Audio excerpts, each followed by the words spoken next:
గౌరవనీయులు శ్రీ రేవంత్ రెడ్డి గారికి,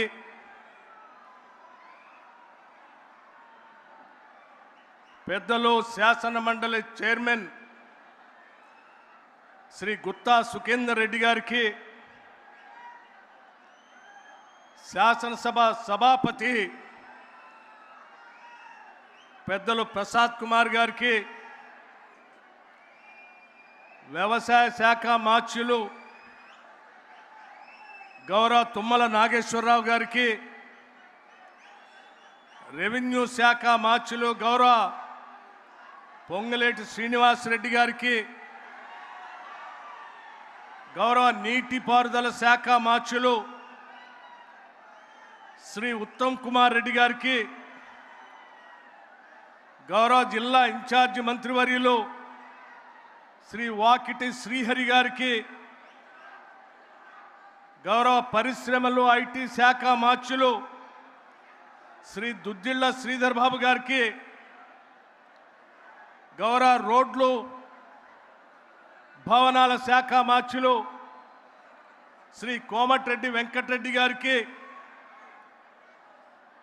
గౌరవ రాజ్యసభ సభ్యులు వేం నరేందర్ రెడ్డి గారికి, గౌరవ పార్లమెంటు సభ్యులు రామ సహాయం రఘురాం రెడ్డి గారికి, గౌరవ పార్లమెంటు సభ్యులు బలరాం నాయక్ గారికి, ప్రభుత్వ విప్ గౌరవ ఆది శ్రీనివాస్ గారికి, ప్రభుత్వ విప్ గౌరవ డాక్టర్ రామచంద్ర నాయక్ గారికి, గౌరవ శాసన సభ్యులు పాయం వెంకటేశ్వర్ల గారికి, గౌరవ శాసన సభ్యులు కోరం కనకయ్య గారికి, గౌరవ శాసన సభ్యులు శ్రీ రామ్దాస్ నాయక్ గారికి, గౌరవ శాసన సభ్యురాలు మట్టా రాగమయ్య గారికి, గౌరవ శాసన సభ్యులు ఆదినారాయణ గారికి, గౌరవ శాసన సభ్యులు డాక్టర్ వెంకట్రావు గారికి, గౌరవ శాసన సభ్యులు వెడ్మా బొజ్జు గారికి,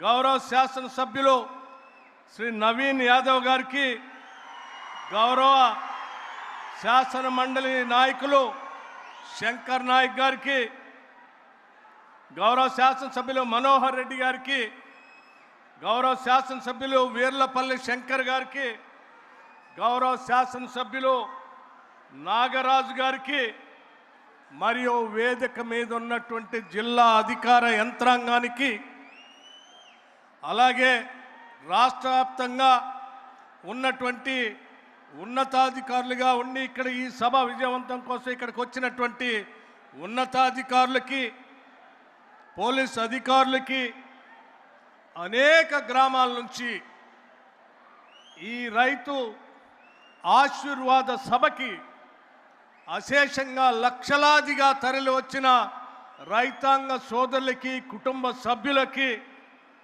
పాత్రికేయ మిత్రులకి మీ అందరికి కూడా ముందుగా నా హృదయపూర్వకమైనటువంటి నమస్కారాలు.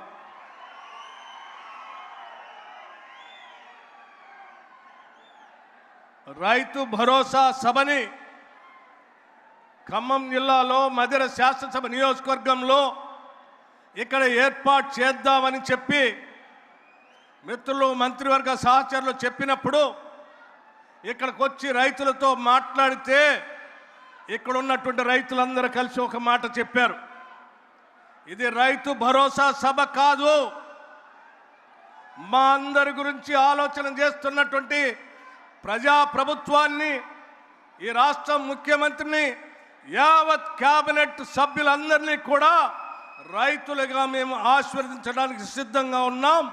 ఈ సభకి రైతు ఆశీర్వాద సభ పెట్టండి అని చెప్పి ఇక్కడ ఉన్నటువంటి రైతాంగ సోదరులు అడిగిన మీదటే ఈ సభకి రైతు ఆశీర్వాద సభ అని పెట్టడం జరిగింది.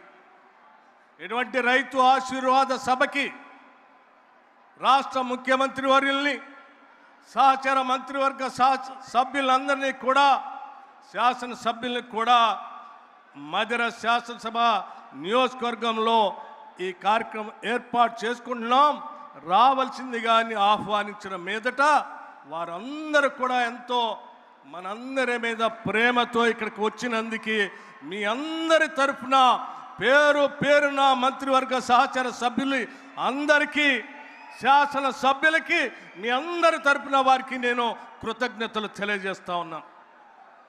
అట్లాగే వారందరూ వచ్చినందుకు గౌరవ ముఖ్యమంత్రి గారిని, మంత్రుల్ని అత్యంత ఆదరాభిమానాలతో, గుండెల నిండా ప్రేమతో స్వాగతం పలికిన మీ అందరికి కూడా మరొక్కసారి నా హృదయపూర్వకమైనటువంటి ధన్యవాదాలు తెలియజేస్తా ఉన్నాను. మిత్రులారా, స్నేహితులారా, రైతాంగ కుటుంబ సభ్యులారా,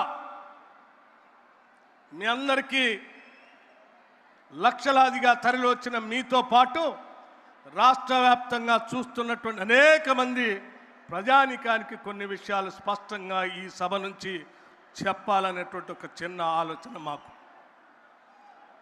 ఈ రాష్ట్రంలో మహిళలని మహాలక్ష్ములుగా చూడాలని, పూజించాలని ఈ రాష్ట్ర ప్రభుత్వ లక్ష్యం, ఆకాంక్ష. రైతుని రాజులుగా చూడాలని, గౌరవించాలని మా అందరి ఆశ, ఆకాంక్ష.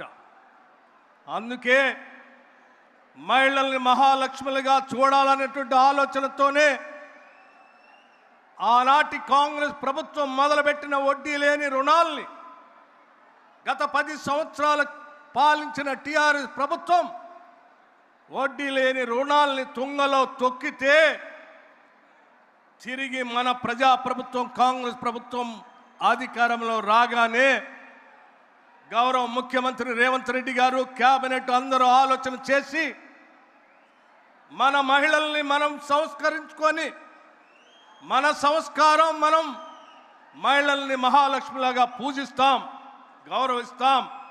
అటువంటి మహిళల్ని ఆర్థికంగా ఎదగటం కోసం ఎన్ని ఇబ్బందులున్నా తిరిగి వడ్డీ లేని రుణాల్ని, ఆ పథకాన్ని రాష్ట్రంలో మొదలు పెట్టాల్సిందే అని చెప్పటమే కాకుండా సంవత్సరానికి 20,000 కోట్ల రూపాయలు, సంవత్సరానికి 20,000 కోట్ల రూపాయల లెక్క 5 సంవత్సరాలకి 1,00,000 కోట్ల రూపాయలు మహిళలకి బ్యాంకుల ద్వారా లింకేజ్ చేసి రుణాలు ఇప్పించే కార్యక్రమం చేపడతామని చాలా స్పష్టంగా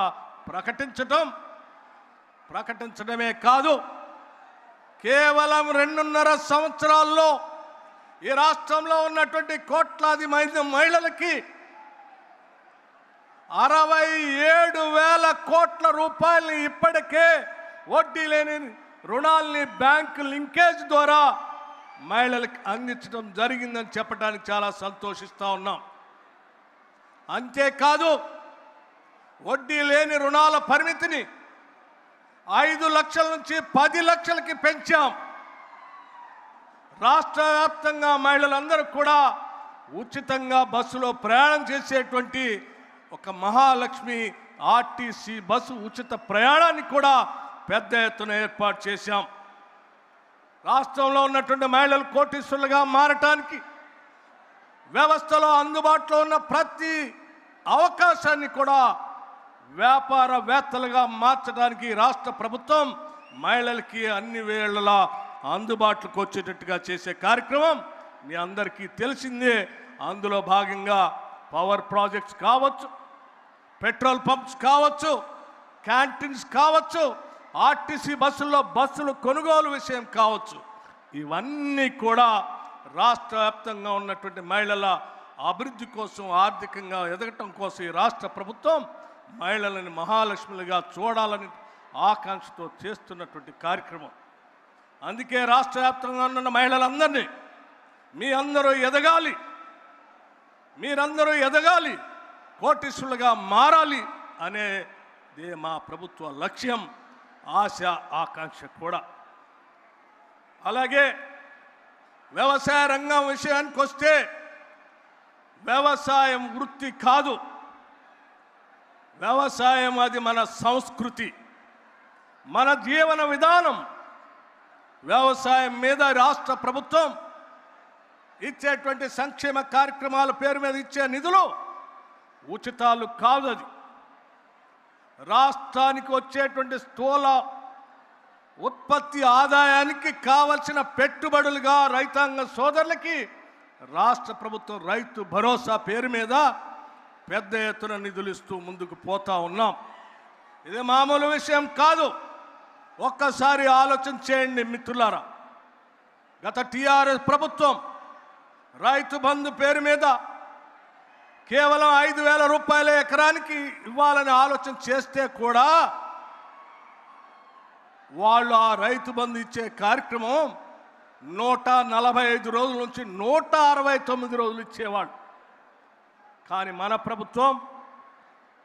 ప్రభుత్వం ఈ ముఖ్యమంత్రి రేవంత్ రెడ్డి గారు, వ్యవసాయ శాఖ మంత్రి తుమ్మల నాగేశ్వరరావు గారు, మన కేబినెట్ శాసన మంత్రులందరూ కలిసి ఒకటే మాట చెప్పారు.